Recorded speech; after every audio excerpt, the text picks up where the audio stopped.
شیطان کا وسوسہ، پتہ نہیں قبول ہوگی یا نہیں، اتنی دعا تو مانگ چکا ہوں، ابھی تک تو کوئی نتیجہ سامنے نہیں آیا، اور مانگنے کا کیا فائدہ ہوگا؟ کیا واقعی دعا مانگتے ہوئے یہ وسوسہ نہیں آتا سب کو؟ یا یہ مایوسی کی کیفیت نہیں آتی؟ میری تو نہیں سنی جا سکتی، معلوم نہیں وہ کون خوش قسمت ہے جن کی دعائیں سنی جاتی، اس لیے چلو کسی اور سے کہہ دیتے ہیں وہ میرے لیے دعا کر دے، اپنے لیے خود کیا کرنا۔ تو شیطان ہمیشہ دعا مانگنے کے عمل میں رخنا ڈالتا ہے، خلل پیدا کرتا ہے، کیونکہ دعا ایک ایسا عمل ہے جو اللہ اور بندے کے درمیان ایک محبت کا تعلق پیدا کرتا ہے، ایک اپنائیت کا تعلق پیدا کرتا ہے، ایک تقرب کا تعلق پیدا کرتا ہے۔ جب انسان اپنے رب سے مانگتا ہے تو اس کا احسان مند ہوتا ہے، اس کے قریب آ جاتا ہے، اور مانگتا انسان کس سے ہے؟ جس پر مان ہوتا ہے، جس پر یہ یقین ہوتا ہے کہ وہ دے گا، جس پر اعتماد ہوتا ہے کہ وہ میرا بہت خیر خواہ ہے، میرا بھلا کرنے والا ہے۔ انسان ہر ایک سے نہیں مانگ سکتا، ہر ایک کے سامنے اپنی ضرورت نہیں رکھ سکتا۔ تو اگر دیکھا جائے تو ایک اللہ کی ذات ایسی ہے کہ جس سے یہ ساری توقعات پوری ہو سکتی، اللہ کے سوا کوئی نہیں کہ جو انسان کے ساتھ ایسا معاملہ کر سکے۔ اس لیے تمہارا رب کہتا ہے کہ مجھ سے مانگو، اس کو پسند ہے بندوں کا مانگنا۔ اچھا، یہ جو دعا ہے اس میں صرف کسی چیز کا براہ راست نام لے کر مانگنا ہی شامل نہیں، یعنی مانگنے کے طریقوں میں صرف ایسا ہی نہیں کہ ہم کہ یا اللہ فلاں چیز مجھ کو دے دے۔ اس کے کئی انداز ہو سکتے ہیں۔ ایک تو یہی براہ راست کسی خاص چیز کا سوال کرنا، یہ بھی بہت اچھا ہے۔ بندوں سے سوال کرنا برا ہے، لیکن اللہ تعالیٰ سے سوال کرنا تو عبادت کا درجہ رکھتا ہے۔ یعنی کتنا پیار آتا ہے نا اللہ تعالیٰ پہ کہ ضرورت ہماری ہے اور ہمارے اس مانگنے کے عمل کو بھی عبادت کہہ رہا ہے، کیونکہ ایک تعلق ہے نا، وہ وقت اس کی یاد میں گزرتا ہے، اس کی طرف متوجہ ہو کر گزرتا ہے، اس لیے وہ وقت بھی عبادت بن جاتا ہے، وہ عمل بھی عبادت ہو جاتا ہے۔ تو ایک تو یہ کہ جیسے ہم سوال کرتے ہیں اللہم انی اسألک کہہ کے دعا مانگتے ہیں، یہ جتنی مسنون دعا میں آپ نے دیکھا ہوگا اسألک برابر سوال کا لفظ ہے۔ لیکن کچھ دعائیں ایسی ہوتی ہیں جس میں سوال نہیں کیا جاتا، صرف اللہ تعالیٰ کی حمد و ثنا کر دی جاتی ہے، جیسے حضرت ایوب علیہ السلام نے کہا تھا انی مسنی الضر وانت ارحم الراحمین۔ یہ بھی دعا کا ایک انداز ہے، مانگا کچھ بھی نہیں، بس اپنی تکلیف کا اظہار کر دیا اور اللہ تعالیٰ کی حمد و ثنا کر دی، مجھے تکلیف پہنچی ہے اور آپ سب سے بڑھ کے رحم فرمانے والے ہیں۔ یہ بھی نہیں کہا آپ رحم فرمائیے، کہ آپ تو سب سے بڑھ کے رحیم ہیں اور میری تکلیف آپ جانتے ہیں۔ یہ بھی ایک سٹائل ہے۔ اسی طرح کوئی ذکر کر دینا، مثلا استغفار پڑھنا۔ اب استغفار پڑھنے والے کے لیے کتنی خوشخبریاں ہیں کہ اس کا ہر مسئلہ آسان ہو سکتا ہے اس کی وجہ سے۔ خیر اس میں تو بخشش کی طلب ہوتی ہے، ایک طلب کا انداز ہے، لیکن استغفار جو ہے وہ عام دعا سے ذرا مختلف ہے۔ اسی طرح درود شریف پڑھنا، اس میں اپنے لیے تو آپ کچھ بھی نہیں مانگ رہے ہوتے، نبی صلی اللہ علیہ وسلم کے لیے مانگ رہے ہیں، لیکن وہاں کیا ہو رہا ہے کہ جب آپ ان کے لیے رحمت کی دعا مانگتے ہیں اللہ تعالیٰ آپ پہ 10 رحمتیں فرماتے ہیں۔ یہ بھی ایک مانگنے کا انداز ہے۔ اب درود شریف پڑھنا جو ہے باعث برکت بھی ہے، عبادت بھی ہے، ذکر بھی ہے، اور ایک طرح کی دعا بھی ہے۔ اسی طرح بعض اذکار کے آپ نے کتنے فائدے دیکھیں، صبح شام کی دعاؤں میں آپ دیکھیے آپ پڑھتے ہیں بسم اللہ الذی لا یضر مع اسمہ شیء فی الارض ولا فی السماء وہو السمیع العلیم۔ یہ صرف ذکر ہے، اس میں آپ مانگ تو کچھ نہیں رہے، لیکن کتنی فضیلت ہے اس کی کہ جو شخص یہ دعا پڑھے گا اس کو کوئی چیز نقصان نہیں دے گی۔ اس میں آپ یہ نہیں کہہ رہے کہ یا اللہ میں تجھ سے سوال کرتا ہوں کہ ہر نقصان دہ چیز کو مجھ سے دور کر دے، نہیں۔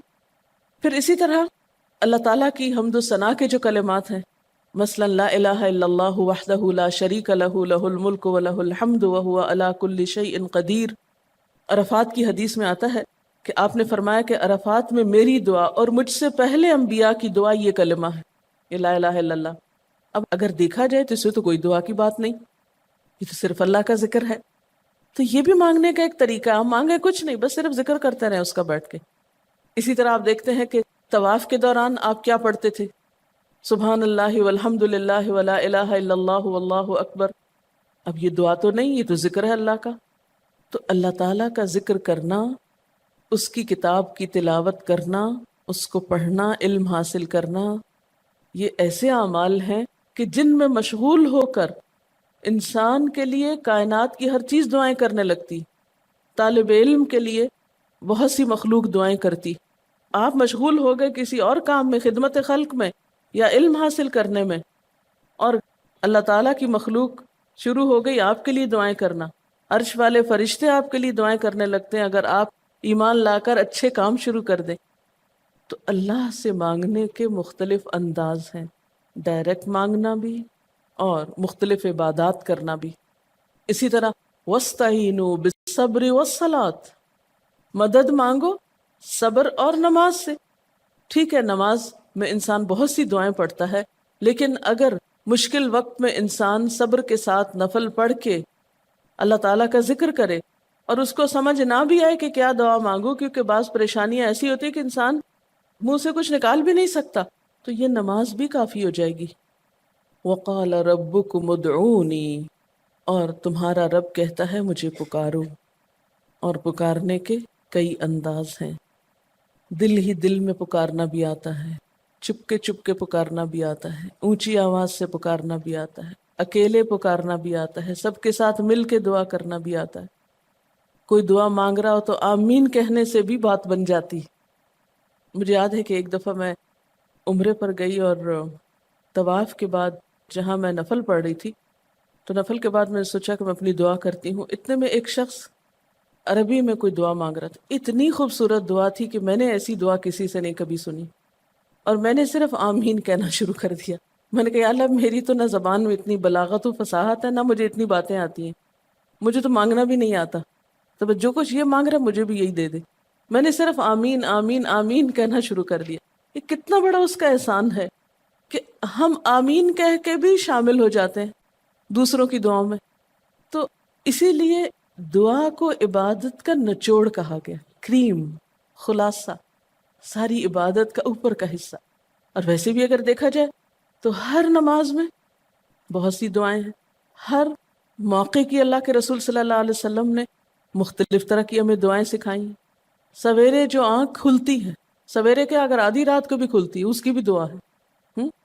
اس وقت سے لے کر کوئی کام ایسا نہیں دین کا یا دنیا کا، اچھا یا برا، جس کے لیے کوئی نہ کوئی دعا نہ موجود ہو. یعنی اتنا خوبصورت عمل ہے دعا مانگنا کہ جس کے لیے کسی خاص چیز کی قید بھی نہیں کہ کہیں بند کے بیٹھو تو ہی مانگو، کہیں پہنچو تو مانگو. نہیں، کہیں بھی مانگو، دن کو مانگو یا رات کو مانگو، کھڑے ہو کے مانگو یا بیٹھ کے مانگو، چلتے پھرتے مانگو یا چپ کے مانگو، منہ سے بولو بھی نہیں اور دل ہی دل میں مانگو تو بھی وہ سن لیتا ہے. کسی بھی طرح مانگ سکتے ہو، کہیں بھی مانگ سکتے، کچھ بھی مانگ سکتے ہو. اس لیے وقال ربکم ادعونی استجب لکم، تمہارا رب کہتا ہے مجھ سے مانگو، میں تمہاری دعا قبول کروں گا. اور آپ کو پتہ ہے کہ ربکم یہ صرف مسلمانوں کا رب نہیں، رب تو ساری مخلوق کا ہے. کافر کا رب بھی وہی ہے، خواہ وہ مانے یا نہ مانے. اس لیے قبولیت دعا کے لیے مسلمان ہونا بھی شرط نہیں. اگر کوئی کافر بھی اللہ کو پکارتا ہے، اپنے رب کو پکارتا ہے، تو وہ اس کی بھی سنتا ہے. اور خصوصاً اگر وہ مظلوم ہو، کسی نے اس پہ ظلم کیا ہو، تو وہ فریاد فوراً اوپر پہنچتی ہے، خواہ وہ مسلمان نہ بھی ہو. اس لیے یہ جو دعائیں ہیں یہ آپ سب کو بتا سکتے ہیں، مسلم نان مسلم سب کو سکھا سکتے ہیں، تاکہ وہ اپنے رب کو پکارے اور رب ان کو ہدایت دے. اور پھر آپ دیکھیں گے کہ دعا کے ذریعے جو اللہ تعالیٰ پر اعتماد بیٹھتا ہے، اور اگر وہ خصوصاً یہ کہ جلدی قبول ہو جائے، تو اس وقت جو ایک خصوصی شکر کی کیفیت آتی ہے. لیکن یہ کہ مایوس نہیں ہونا. بات میں یہ کر رہی تھی کہ اس کے لیے کوئی شرط نہیں کہ کوئی شخص بہت نیک مسلمان ہو یا بہت اچھا مسلمان ہو، وہ تو گناہ گاروں کی بھی سنتا ہے. اس لیے بعض اوقات لوگ جب مایوس ہونے لگتے ہیں نا کہ ہم تو بہت گناہ گار ہیں، ہماری نہیں سنی جائے گی، تو انہیں مایوس نہیں ہونا چاہیے. مایوس ہو کے کہاں جائیں گے سننے؟ کس سے مانگنے جائیں گے؟ ان کو بھی پکارنا چاہیے، خواہ کوئی کیسے بھی گناہ میں ڈوبا ہوا، کیسی بھی حالت میں ہو، اور اس کے لیے بھی مانگنا چاہیے. حتیٰ کہ کافر جب تک زندہ ہے، اس کی صحت کے لیے، اس کی ہدایت کے لیے، اس کی خیرخواہی بھلائی کے لیے بھی آپ خوب دعائیں مانگ سکتے ہیں. آپ صلی اللہ علیہ وسلم ابو جہل کے لیے بھی دعا کرتے تھے، یا حضرت عمر کے لیے کہتے تھے کہ ان دونوں میں سے کسی ایک کو تو ضروری ہدایت دے. تو دعا ہر حال میں فائدہ دیتی ہے. ان مصیبتوں میں بھی فائدہ دیتی ہے جو اتر چکی ہیں، ان میں بھی دیتی ہے جو نہیں اتری. دعا تو ابلیس کی بھی قبول ہوئی تھی. اس نے قیامت تک زندگی کی دعا مانگی تھی، اس کی بھی قبول کر لی گئی. اس نے کہا تھا قال انظرنی الی یوم یبعثون، قیامت تک کے لیے مجھے مہلت دے کہ میں انسانوں کو بھٹکا سکوں. تو اللہ تعالیٰ نے کہا جاؤ، تمہیں مہلت دی گئی. اس لیے یہ خیال تو اپنے دل سے سب نکال دیں کہ ہماری دعا نہیں قبول ہوتی. سب کی ہو سکتی، شرط یہ ہے کہ آپ واقعی دعا مانگ رہے ہوں. ہاں، جو غافل دل سے مانگے اس کی نہیں قبول ہوتی، کیونکہ وہ مانگ نہیں رہا، وہ تو بس صرف ایک فرض پورا کر رہا ہے. وہ بظاہر دیکھنے میں مانگنے کا عمل نظر آ رہا ہے لیکن حقیقت میں مانگ نہیں رہا. تو حدیث میں آتا ہے کہ اللہ تعالیٰ غافل دل کی دعا نہیں قبول کرتا. بس کچھ ادب یہ ضرور سکھائے گئے کہ انسان قطع رحمی کی دعا نہ کرے، گناہ کی دعا نہ کرے، غلط کاموں کی دعا نہ کرے، اور پھر ساتھ یہ کہ دعا کرنے کے بعد مایوس نہ ہو، دعا میں جلد بازی نہ کرے، کیونکہ اللہ تعالیٰ نے قبولیت دعا کا وعدہ کر رکھا ہے. استجب لکم، میں قبول کروں گا تمہاری دعائیں. ہاں، یہ ضرور ہے کہ قبولیت کی شکلیں مختلف ہوتی ہیں. بعض اوقات تو انسان کو بالکل وہی مل جاتا ہے جو وہ چاہتا ہے، بعض اوقات وہ نہیں ملتا جو وہ چاہتا ہے، بلکہ وہ دے دیا جاتا ہے جو اس کو زیادہ ضرورت ہوتا ہے. یعنی ہمارا تو علم اتنا محدود ہے نا، ہم ایک چیز مانگ رہے ہوتے ہیں جو ہمارے حق میں کوئی زیادہ اچھی نہیں ہوتی. اللہ تعالیٰ ہمارے لیے ہم سے بڑھ کر مہربان ہے، وہ ہمیں وہ نہیں دیتا بلکہ وہ دیتا ہے جو ہمیں اس سے زیادہ فائدہ دے سکتا ہے. اگر آپ اپنی گزشتہ زندگی کی دعاؤں پہ ایک نظر ڈالیں تو ہم کتنی چھوٹی چھوٹی چیزیں مانگتے رہے ہیں، اور اللہ تعالیٰ نے ہمیں اس سے بڑھ کر عطا کیا ہے. ہم سب کو جو اللہ تعالیٰ نے دین کی سمجھ دی یا دین کو سیکھنے کا شوق دیا، ضروری نہیں کہ ہم سب نے یہ مانگا ہی ہو کہ اللہ تو ہمیں موقع دینا اپنے دین کو سیکھنے کے لیے، سکھانے کے لیے. لیکن یہ ضرور ہو سکتا ہے کہ ہم زندگی میں کچھ اور مانگتے رہے اور ہمیں وہ نہیں ملا، یہ نعمت مل گئی اور وہ ہمارے حق میں زیادہ بہتر ہو گئی. اور یہ ہو سکتا تھا کہ ہمیں وہ چیز مل جاتی اور آج ہم اس چھوٹی سی چیز کو لے کر اس کا شوق بھی پورا کر چکے ہوتے، اس کی ساری اٹریکشن ختم ہو چکی تھی. کیونکہ دنیا کی کوئی چیز ایسی نہیں جس کی اٹریکشن ختم نہ ہو جائے یا جس کی ویلیو گھٹ نہ جائے، جو پرانی نہ ہو جائے. لیکن قرآن کا علم ایک ایسا علم ہے جو ہر دم نیا لگتا ہے، ہر دم زندگی دیتا ہے، خوشی دیتا ہے، سکون دیتا ہے، ایک راحت ملتی ہے. یہ پرانا نہیں ہوتا. پھر اسی طرح یہ بھی ہوتا ہے کہ بعض اوقات انسان کی کوئی آفت ٹال دی جاتی. آپ مانگ رہے ہیں رزق، تو وہ رزق میں برکت تو نہیں ہوتی مثلاً، لیکن کوئی بیماری آپ سے ٹال دی جاتی کہ خدا نخواستہ آپ کو اگر مال مل بھی جائے اور ایسی بیماری لگ جائے کہ سارا مال اس میں ڈوب جائے، تو مال بھی گیا اور تکلیف الگ. تو اللہ تعالیٰ اپنی رحمت سے آپ کو زیادہ مال تو نہیں دیتے مگر وہ بہت بڑی بلا سے محفوظ رکھتے ہیں، کسی حادثے سے بچا لیتے ہیں، کسی ایسی پریشانی سے بچا لیتے ہیں کہ جس میں آپ کا سب کچھ ہی کھپ جاتا. کیونکہ ہمارے پاس کوئی رائٹ تو نہیں ہے، ہم کو ڈیزرو تو نہیں کرتے کہ ہر وقت ہم امن و امان میں رہیں. ہمارے اپنے گناہوں کی بدولت، کئی بیرونی اسباب کی بدولت کوئی مشکل، کوئی حادثہ، کوئی مصیبت کسی بھی وقت آ سکتی جو دنیا میں مختلف لوگوں پر آتی رہتی. ہم ہر امن ڈیزرو تھوڑی کرتے ہیں، یہ تو اللہ کی عنایت اور رحمت اور نعمت ہے کہ وہ جو ہمیں دیے ہوئے یہ. اور یہ عین ممکن ہے کہ ہم کوئی اور دعا مانگتے ہوں اور اللہ تعالیٰ اس کی بجائے ہمیں عافیت میں رکھے ہوئے ہو، ایک پرسکون زندگی دیے ہوئے ہیں ہمیں، کہ ہمارے ہاتھ پاؤں سلامت ہیں، ہم بول سکتے ہیں، ہم دیکھ سکتے ہیں، ہم کھا پی سکتے ہیں، ہم چل پھر سکتے ہیں، ہم کسی کے محتاج نہیں ہیں. کتنا بڑا احسان ہے اس کا. اس لیے اگر کوئی دعا وقتی طور پر بعین ہی قبول نہیں ہوتی، بعین ہی کا کیا مطلب ہے؟ ایز اٹ از، جس طرح ہم چاہتے ہیں، تو بھی کوئی بات نہیں، صبر کرنا چاہیے. لیکن یہ نہیں سوچنا چاہیے کہ نہیں اللہ تعالیٰ دعا نہیں سنتا. ایک اور جگہ پر بھی فرمایا وَإِذَا سَأَلَكَ عِبَادِي عَنِّي فَإِنِّي قَرِيبٌ أُجِيبُ دَعْوَةَ الدَّاعِ إِذَا دَعَانِ فَلْيَسْتَجِيبُوا لِي وَلْيُؤْمِنُوا بِي لَعَلَّهُمْ يَرْشُدُونَ. جب میرے بندے آپ سے میرے بارے میں سوال کریں تو آپ بتا دیجئے کہ میں قریب ہوں، بہت قریب ہوں. اجیب دعوت الداعی، میں پکارنے والے کی پکار کا جواب دیتا ہوں. استجب لکم، قبول کرتا ہوں. یہ ایسے دل کے بہلانے کے لیے نہیں کہا گیا، یہ حقیقت ہے، یہ سچ ہے، اس پر ہمارا ایمان اور یقین ہونا چاہیے پختہ، اور اس کو چھوڑ کر اوروں کے پاس نہیں جانا چاہیے، کسی اور سے نہیں مانگنا چاہیے، صرف اسی سے مانگنا چاہیے، کیونکہ یہ عبادت بھی ہے اور پھر وہ ہر چیز دینے کے قابل بھی ہے، اس کی قدرت، اس کا علم، اس کی رحمت ہر چیز پہ چھائی ہوئی ہے، اس لیے اس سے مانگتے چلے جاؤ، اور پھر کبھی ایک انداز سے، کبھی دوسرے انداز سے، کبھی تیسرے انداز سے، لیکن اس سے ہمیشہ اچھی امید رکھو، لا تقنطوا من رحمت اللہ۔ لیکن اس کے ساتھ ساتھ ہمیں کچھ فارمل آداب بھی سکھائے گئے ہیں، ایٹ ٹائمز ان کا بھی لحاظ رکھنا چاہیے، یعنی ہر وقت دعا مانگنے کے لیے فارمل انداز اختیار کرنے کی ضرورت نہیں ہے۔ مثلا صبح شام کے اذکار ہیں، چلتے پھرتے آپ پڑھ سکتے ہیں، اب مثلا باتھ روم میں داخل ہونے کی دعا ہے تو اب آپ پہلے سے تسبیح اور درود شریف تو نہیں اس کے پڑھیں گے، یا نکل کے وہ ساری فارمیلٹیز تو نہیں پوری کریں گے جو دعا کے اول آخر کی جاتی ہیں عموماً جب فارمل دعا مانگی جاتی۔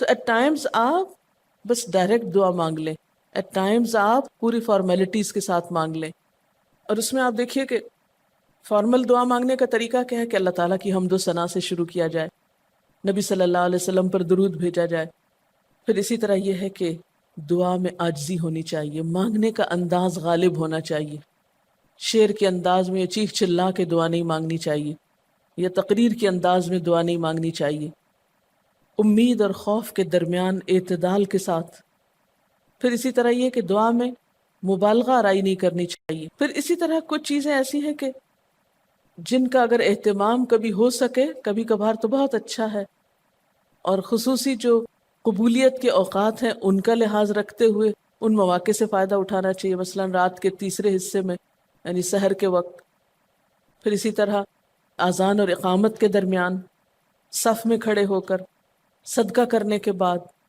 کوئی بھی نیکی کا کام کرنے کے بعد، عصر کی آخری گھڑی میں، جمعے کے دن ایک خاص گھڑی میں، سجدے میں دعا، رات کو آنکھ کھل جانے پہ دعا، امر بالمعروف اور نہی عن المنکر کے بعد دعا، تلاوت قرآن کے بعد دعا، عرفہ کے دن کی دعا، رمضان کے مہینے میں خصوصاً روزہ افطار کرتے وقت دعا، پھر عادل امام کی دعا، مسافر کی دعا، بارش کے وقت کی جانے والی دعا، یہ خاص قبولیت کے اوقات اور اسباب ہیں، پھر التحیات اور درود شریف کے بعد کی جو دعا ہے جو ہم بیٹھ کے نماز کے آخر میں پڑھتے ہیں، یہ بھی صرف رب جعلنی تک ہی نہیں بلکہ اس سے زیادہ دعائیں بھی ہیں۔ پھر اسی طرح جب اللہ تعالیٰ پر بہت پیار آ رہا ہو، بہت دل اس کی طرف متوجہ ہو، کیونکہ اللہ تعالیٰ غافل دل کی دعا نہیں سنتے، تو جب دل بہت متوجہ ہو تو فوراً دعا کے بھی فائدہ اٹھا لیں۔ اسی طرح اضطراری کیفیت میں، بہت بے چینی کے وقت، جب کچھ سمجھ میں نہ آ رہا ہو، بیماری کے وقت، پھر اسی طرح سفر کے وقت، پھر اولاد کی دعا ماں باپ کے لیے، ماں باپ کی دعا اولاد کے لیے، استاد کی دعا شاگردوں کے لیے، شاگردوں کی دعا استاد کے لیے، اور جب دعا مانگے تو انداز کیا ربنا اغفر لی ولوالدی وللمؤمنین، اپنی ذات سے شروع کر کے والدین یا قریبی لوگوں کے بعد پھر سب کے لیے عام دعا، پھر اسی طرح وضو کے بعد کی دعا، کعبہ کو دیکھتے وقت جب پہلی نظر سے دیکھیں، پھر حتیم کے اندر، پھر سعی اور طواف کرتے وقت دعائیں پڑھنا، پھر مزدلفہ میں۔ لیکن یاد رکھیے کہ ان قبولیت کے خاص مواقع اور مقامات کے علاوہ دعا تو کسی بھی وقت کی جا سکتی اور کوئی بھی گھڑی قبولیت کی گھڑی ہو سکتی، اس لیے ہمیشہ دعا مانگتے وقت یہ یقین رکھیں کہ اللہ تعالیٰ قبول کرے گا، مایوسی کے ساتھ دعا نہ ہو، کیونکہ جتنی ہماری دعا کے اندر یقین کی کیفیت ہوگی اتنا ہی انشاءاللہ قبولیت کے چانسز زیادہ ہوں گے۔ یعنی عزم کے ساتھ دعا مانگنی چاہیے، یہ نہیں کہنا چاہیے یا اللہ تو چاہے تو قبول کر، نہیں چاہتا تو نہ کر، یہ نہیں کہنا چاہیے کبھی بھی، نہیں یا اللہ تو کر سکتا ہے تو قبول فرما۔ پھر اسی طرح آپ دیکھیں کہ مظلوم کی بد دعا جو ہے وہ بہت تیزی سے قبول ہوتی، کہتے ہیں نا مظلوم کی بد دعا سے بچو کیونکہ وہ کہاں جا پہنچتی ہے، ساتویں آسمان تک۔ اور پھر آپ دیکھیے کہ نبی صلی اللہ علیہ وسلم نے فرمایا لا يرد القضاء الا الدعاء، قضاء کو کوئی چیز نہیں ٹال سکتی مگر دعا، یعنی تقدیر بھی بدل دیتی۔ آپ صلی اللہ علیہ وسلم نے فرمایا آدمی جب کبھی اللہ سے دعا مانگتا ہے اللہ تعالیٰ اسے یا تو وہی چیز دے دیتا ہے جس کی اس نے دعا کی تھی، یا اس درجے کی کوئی بلا آنے پہ اس سے روک دیتا ہے۔ آپ صلی اللہ علیہ وسلم نے فرمایا بندے کی دعا قبول کی جاتی ہے بشرطے کہ وہ کسی گناہ کی یا قطع رحمی کی دعا نہ کرے اور جلد بازی سے کام نہ لے۔ عرض کیا گیا جلد بازی کیا ہے یا رسول اللہ؟ فرمایا جلد بازی یہ ہے کہ آدمی کہے میں نے بہت دعا کی مگر میں دیکھتا ہوں کہ میری دعا قبول ہی نہیں ہوتی، اور یہ کہہ کر آدمی تھک جائے اور دعا مانگنی چھوڑ دے۔ نہیں، دعا سے کبھی نہ تھکے، اس لیے کہ اللہ کی نگاہ میں دعا سے بڑھ کر کوئی چیز باوقت نہیں۔ لیس شیء اکرم علی اللہ من الدعاء۔ اور پھر خصوصاً اللہ کا فضل مانگنا، قرآن پاک میں بھی اللہ تعالیٰ فرماتے ہیں وَاسْأَلُوا اللَّهَ مِنْ فَضْلِهِ، اللہ سے اس کے فضل کا سوال کرو۔ پھر اسی طرح عافیت کی دعا کہ اللہ تعالیٰ ہر حادثے مصیبت تکلیف پریشانی سے بچا کر رکھے، یہ دعا بھی بہت پسندیدہ ہے اللہ تعالیٰ کے نزدیک۔ آپ صلی اللہ علیہ وسلم نے فرمایا دعا ہر حال میں فائدہ دیتی ہے، ان بلاؤں کے معاملے میں جو نازل ہو چکی اور ان کے معاملے میں جو نازل نہیں ہوئی، بس اے بندگان خدا تم ضرور دعا مانگا کرو۔ اور پھر آخری بات کہ تم میں سے ہر شخص کو اپنی ہر حاجت اپنے رب سے مانگنی چاہیے، حتیٰ کہ اگر جوتی کا تسمہ بھی ٹوٹ جائے تو بھی اللہ تعالیٰ سے دعا کرے، یعنی چھوٹی چھوٹی چیزوں میں بھی جب ضرورت پیش آئے تو اللہ کی طرف رجوع کرے۔ وَقَالَ رَبُّكُمُ ادْعُونِي أَسْتَجِبْ لَكُمْ، اور تمہارا رب کہتا ہے کہ مجھے پکارو، مجھ سے مانگو، میں تمہاری دعا قبول کروں گا۔ ان الذین یستکبرون عن عبادتی، بے شک وہ لوگ جو میری عبادت یعنی دعا سے تکبر کرتے ہیں، یعنی مجھ سے تکبر کی بنا پر نہیں مانگتے، جیسا کہ حدیث میں بھی آتا ہے من لم یسأل اللہ یغضب علیہ، جو اللہ سے نہیں مانگتا اللہ اس پہ غضبناک ہوتا ہے، یعنی جو دعا نہیں کرتا اللہ تعالیٰ اس سے ناراض ہوتا ہے، کیونکہ وہ تو بے تعلق ہو گیا نا اپنے رب سے نہ مانگ کر، اور خصوصاً تکبر کی وجہ سے۔ ایسے لوگوں کی جزا کیا ہے؟ سیدخلون جہنم داخرین، ان